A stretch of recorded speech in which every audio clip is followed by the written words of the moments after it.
الحمد لله رب العالمين الصلاة والسلام على خاتم النبيين وعلى آله وصحبه أجمعين أما بعد فأعوذ بالله من الشيطان الرجيم بسم الله الرحمن الرحيم قال الله تعالى في سورة الأعراف قالوا أرجه وأخاه وأرسل في المدائن حاشرين۔ ترجمہ،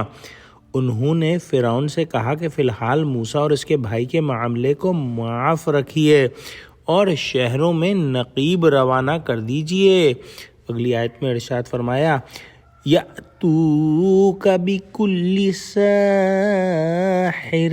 علیم، کہ تمام ماہر جادوگروں کو آپ کے پاس لے آئیں۔ پچھلی آیات میں ہم نے پڑھا کہ جب حضرت موسیٰ علیہ السلام نے فرعون اور اس کے سرداروں کو اللہ سبحانہ و تعالیٰ کے عطا کیے ہوئے معجزات اور کھلی نشانیاں دکھائیں تو ان کے دلوں میں ٹیڑھ ہونے کی وجہ سے انہوں نے حضرت موسیٰ علیہ السلام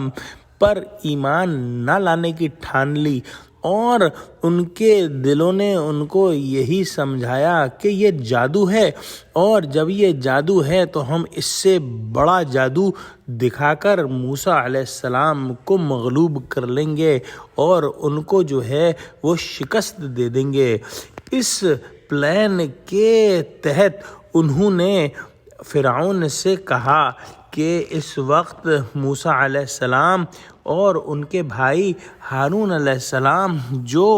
موسیٰ علیہ السلام کے ساتھ دربار میں پیش ہوئے تھے، ان کے بارے میں جلدی نہ کریں، بلکہ اس کا بہترین توڑ اور مؤثر جواب یوں ہو سکتا ہے کہ اپنے کارندے تمام شہروں میں روانہ کر دیں اور تمام شہروں سے جو جادو کے فن میں کامل ماہر لوگ ہیں ان کو جو ہے وہ جمع کیا جائے اور پھر ان سے حضرت موسیٰ علیہ السلام کا مقابلہ کیا جائے۔ ایک بات اس میں یہ سمجھنا چاہیے کہ جب دل ٹیڑھے ہوں تو سیدھی بات انسان کو سمجھ میں نہیں آتی،